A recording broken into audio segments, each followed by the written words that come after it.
Hi, welcome to the Fit and Healthy Today show.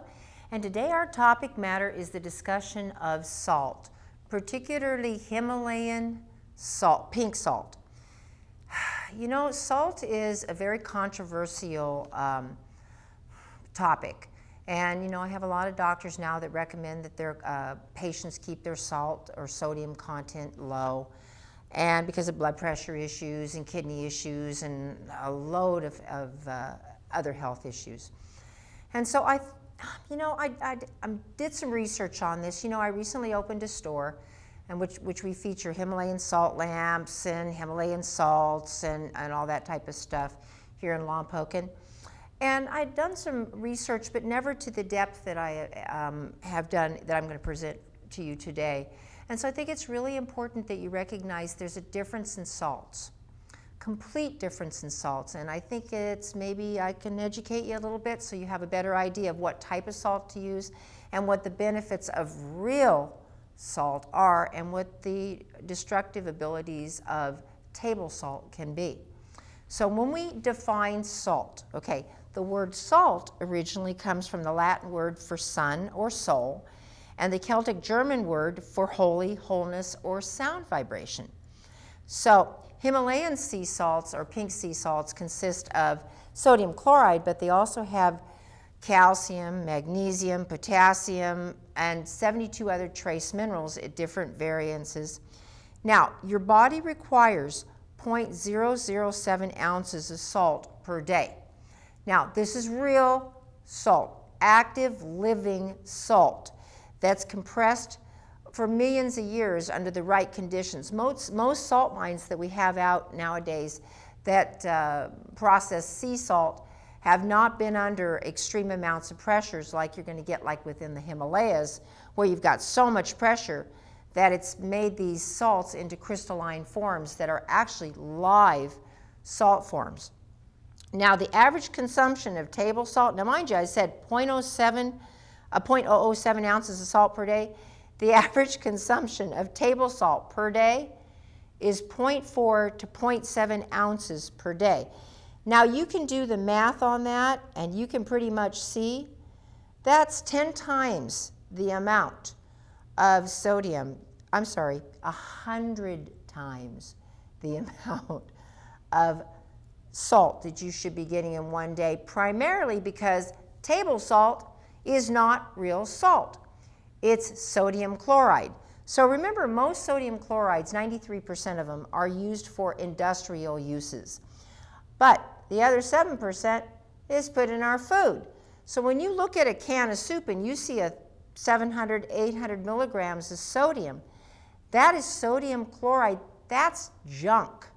That's pure salt in which they've removed all the trace minerals, anything beneficial in it, and they say, here's something called salt. Not even by definition what we would consider as real salt. And it is a toxic chemical that raises blood pressure, causes all sorts of metabolic disorders, kidney disorders, energy issues. Later on in this broadcast, we're going to go through and show you what happened when they did an experimentation with salt and different energy measurements in the body. Now, when we look at actual sodium chloride from table salt, we can see that it's a very aggressive substance that tries to seek out some type of biochemical equalizing counterpart, other minerals. Because what happens when that table salt hits the blood, it's a toxic chemical. And the body, it's going to look for binding agents because its pH is not proper and its charge to it is not proper. So it's going to pull whatever minerals it possibly can out of the bones and the tissues in order to bring it to the proper level so that it can maintain that 7.35 pH in the body, wreaking havoc on the metabolic of the body. It's going to make you tired, you're going to feel lousy, and every organ in your body is going to actually have malfunctioning. If you've ever eaten a bowl of the nice little canned soups, you'll notice that you instantly start swelling in your body when you eat all that type of sodium. Well, metabolically, it's throwing you completely out of balance. So docs are right as far as not utilizing table salt, but they haven't fully defined what type of salt you actually do need. So when you get that acidic edema that occurs, you get higher levels of uric acid being produced in the kidney. So I think a lot of gout we're seeing, a lot of people say it's the food, and yeah, we've got acidic foods and all of that, but I think it's the tremendous overconsumption of table salt that's causing the body to produce uric acid, so the bones and the muscles release the minerals to bind. So then you'll end up with all these kidney stones, gallstones, gout, crystallization formations on the vascular system. I think salt is probably, table salt is one of the most destructive things that we can have in our diet. I think it's destructive as sugar. And I know that's a broad statement, but if you read the research I've read, you would be convinced. Now, when we consider that actual rock salt, which is mostly the sea salts that we're getting from the grocery store, are not live. When you look at the actual pictures of them under the microscope, they're better than table salt, because table salt literally has no life. It's dead. There's nothing to it, no beautiful crystalline formations, nothing, no life to it on an energetic level. And remember, salts and minerals, salts, trace minerals, all of that, help you transfer energy for every nerve function, muscle function that is performed in the body. So good luck if you work out and you don't have actual good crystal types of salts. You're not going to transfer data and information in the body. You got a lot of stress, you're not going to transfer information and data in the body, the brain, or the mind. I've used Himalayan pink salts for years and years and years, and I do notice a difference as far as my brain activities and my memory abilities are significantly better when I avoid other sodium sources and just stick with the Himalayan pink salts. Let's look at the benefits now. And I think, we've talked a lot, and I could go into a scientific explanation on table salt, but I won't. In other words, avoid it. So we need a good quality Himalayan pink type of salt in order to get that beautiful live structure of salt. So there is so much research that has been done on active salts that have been under compression. And there are salt mines in Europe, and there are other salt mines, and not just Himalayan pink salts, but that's the best type of salt that we can get that we can buy and get and that we know works. But there are, for example, salt caves literally in Europe where they can take asthmatic patients into them. The asthma goes away. They literally took liver patients, people who were having near liver failure, and after 2.5 hours drew blood and put it in through liver enzymes returned temporarily to normal. So there are solutions that you can make called Soleil, in which you can get proper balance of these Himalayan sea salts, and we'll start having them at our stores available so you can buy them and you can add them into your water. But when you're looking at any of these types of salts, they're vital for all biochemical reactions, all organ functions in the body. And I've got a graphic that I want to show you that Bill copied, and we're going to get it up, and hopefully it films through properly on the TV screen. Now, the top screen shows a normal individual. They're not done a lot of excessive table salt, just a regular individuals as an average, and they've got some sodium issues. And you can see they're pretty much, the white areas are within normal range, the pink areas, they're not doing too bad, but the brain is a little bit overactive, particularly if you notice on the left side. Now that's takes away from some of the creativity and everything else that occurs. Now, the second photos show across the board when someone's been given just a diluted solution, and not even as much as you get in a bowl of soup, of just regular table salt. And you'll see those green areas, and look at them. That's very low energy that's occurring in the body. Low energy in the right portion of the brain. And that's your creative side. When you lower the energy on that, good luck in creating anything wonderful, beautiful, or the emotional side of an individual.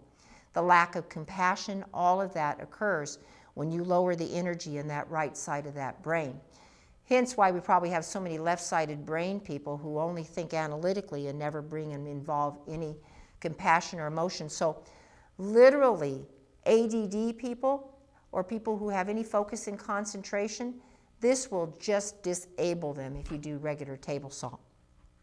Bottom picture shows a solution of Soleil, and it's like a 1% solution you add into water, and this stays in the body for like 24 hours. But look at that. Almost all functions are in normal range or very low active range, and that's only because there's the heart, and the heart is pretty active. So big, huge difference between what we see when people ingest table salts versus a Himalayan pink salt and active crystal salt. Bill, thank you for that graphic, and we're going to move on with the rest of the show. So we know that salt, based upon that picture, will neutralize harmful electromagnetic vibrations. Hence, you know, nuclear power plants, you know where the nuclear power waste all goes? They put them in salt mines. You know why? Because the salt neutralizes the effects of the radiation. So when you ingest and take in proper amounts of crystalline salts, your cell phones, your electromagnetics, your computers, it will aid and abet your body in dealing with these assaults of all this electromagnetic activity. They're estimating in about the course of 10 years that each person will own about 30 different electromagnetic devices that they'll utilize, each person. So the electromagnetic disruption that'll take place, but using these types of crystalline salts in a proper way will help bring the body back into balance as far as electromagnetic activity is concerned. Now, when you have a lack of crystal salts, what they've discovered in the lack of proper salt is you have a 400% increased risk of having a heart attack. So I'm hearing doctors say no salt. Yeah, they're right, no table salt, but hey, we forgot about all the good types of salts that help the heart react and function properly. So these heavy metals also flush out, or excuse me, these crystalline Himalayan salts actually flush out heavy metals. They help you have bowel movements. They clean the organs. As you noticed in the pictures that we saw there, function in a balanced, normal state. They also have research on showing that they lessen carbohydrate cravings.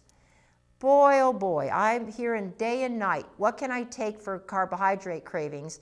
And, you know, I have some supplements and Garcinia cambogia and other things I recommend to people, but they're going to probably laugh at me when I hand them a bottle of Soleil and say, here, do this for the next 30 days, and let's see what happens to your carb cravings. Also, it's been shown for addiction cravings, alcohol cravings. This type of mixture on this Himalayan sea salt is a phenomenal healer.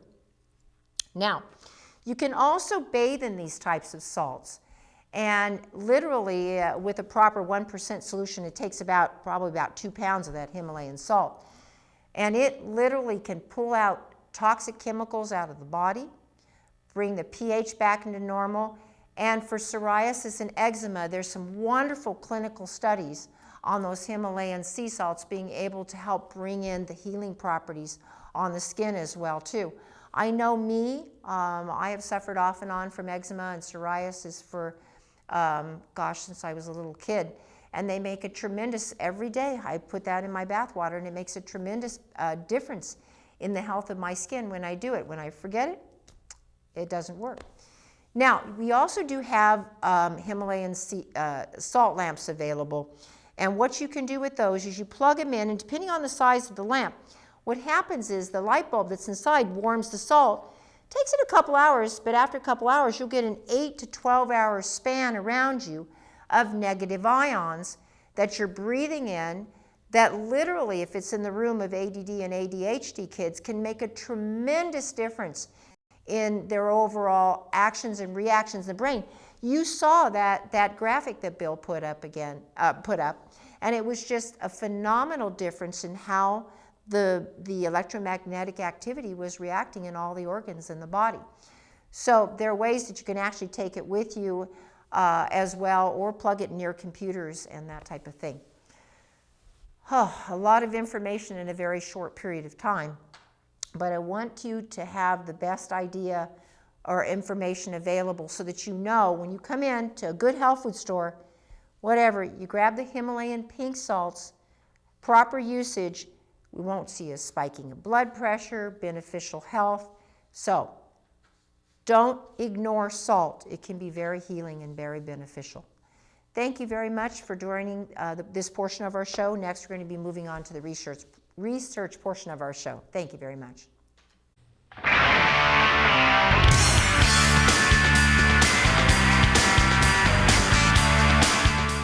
Hi, welcome to the research portion of our show. And with us today is Ralph Turchiano.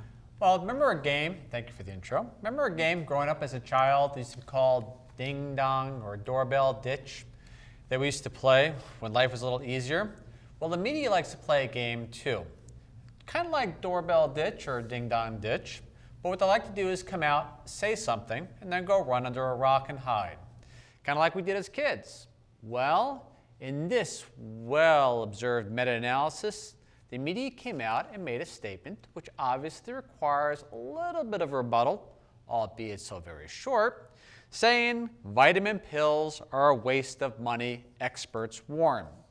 Well, in the light of a bunch of old scientists angry that the mother made him eat Brussels sprouts growing up, I don't quite understand what an expert is. Well, what they did is this. They claimed to take a large meta-analysis. What is a meta-analysis, you may ask? Is what we call pick and choose what you want until you get the argument that you like. Well, they did this meta-analysis of supposedly 500,000 people and came to the conclusion that vitamins did not work. Albeit those who took elementary school science without footnotes or references outside of their own fancy diplomas. Yes, their diplomas may have been built upon science and studying the sacrifice of hordes of people over millennia, but you're only supposed to trust them now because they have a diploma. Bing, I will say vitamins don't work, and I will go run, and therefore I'll be embedded in your psyche, and I'll never have to justify what I say. Well, what they did was this. In their words, quote, one of the research papers involved the retrospective study of 24 previous trials on a total of 450,000 anonymous people. The paper concluded there was no beneficial effect on mortality from taking vitamins. And therefore, the lead researcher saying, or I should say, declaring, quote, unquote, case closed. No more research needed, no debate, no peer review, no, I win, you lose, case closed, here's my diploma. All right, so in the spirit of megalomania, let's just basically make a quick rebuttal. Now, I have a website called www.healthresearchreport.me, which will have the footnotes, the titles of these peer-reviewed studies, which are there for anybody to see. And this is only the first 10 studies I could find, maybe within 15 minutes of effort, and I'm sure you could too. So let's look at this. Multivitamins and minerals may protect older women against invasive breast cancer. Vitamins and minerals can boost energy and enhance mood. The good news in our DNA, defects you can fix with vitamins and minerals. Micronutrient supplements reduce the risk of HIV, disease progression, and illness. Now let's go to some individual ones. Calcium supplements linked to longer lifespans. Vitamin C rapidly improves emotional state of acutely hospitalized patients. Researchers develop dietary formula that maintains youthful function into old age. Zinc supplementation increases activation of T cells responsible for destroying viruses and bacteria. Stopping diabetes damage with vitamin C, and not just all in the mind, how a vitamin a day can help boost memory. And I think I should just digress. So, when watching the news of these big news programs such as CNN or reading such publications as The Times, remember, they are good for entertainment. If you want to debate the color of Santa Claus's skin, these are the channels that you watch. If you want actual news and pertinent to your health, I recommend you venture out on your own and research from well-studied documentation where conflicts of interest are listed and footnotes are available. Now, let's go on to actual news. Vitamin D decreases pain in women with type 2 diabetes and depression. This came out of the conference October 24th, research conference at Loyola Health Science Campus. What researchers discovered was this. In this study, tested the efficacy of vitamin D2. Now, this is ergocalciferol, the vegetarian form of vitamin D, not the calciferol that you normally see, which is derived from fish or meat sources, sometimes mushroom. They gave 50,000 IUs for 6 months. Remember, 50,000 IUs a week, not a day. For 6 months on depression in women with type 2 diabetes. Depression significantly improved following the supplementation of D2. In addition, 61% of patients reported shooting or burning pain in their legs and feet from neuropathic pain, and 74% reported numbness and tingling in their hands, fingers, and legs, otherwise known as sensory pain, at the beginning of the study. Researchers found a significant decrease in neuropathic pain and sensory pain at 3 to 6 months following D2 supplementation. Now, unlike drugs, nutrients usually require a little bit more time to get into the system. So remember, they did 3 to 6 months. It reduced neuropathic pain and sensory pain, but it had 50,000 IUs for a total of a week of D2, which again is ergo, when you look at the back, calciferol. Your vitamin D doesn't say ergo or calciferol, what type, then you got a junky vitamin D. So ergocalciferol was the form they used. Outside of that, we came up from an article out of the November 2013 Journal of Cancer. They made an article, quote, research finds combo of plant nutrients kills breast cancer cells.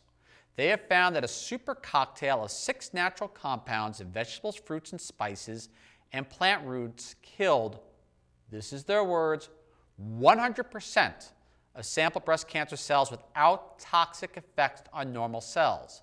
Again, footnotes, November 2013, Journal of Cancer. And I go on.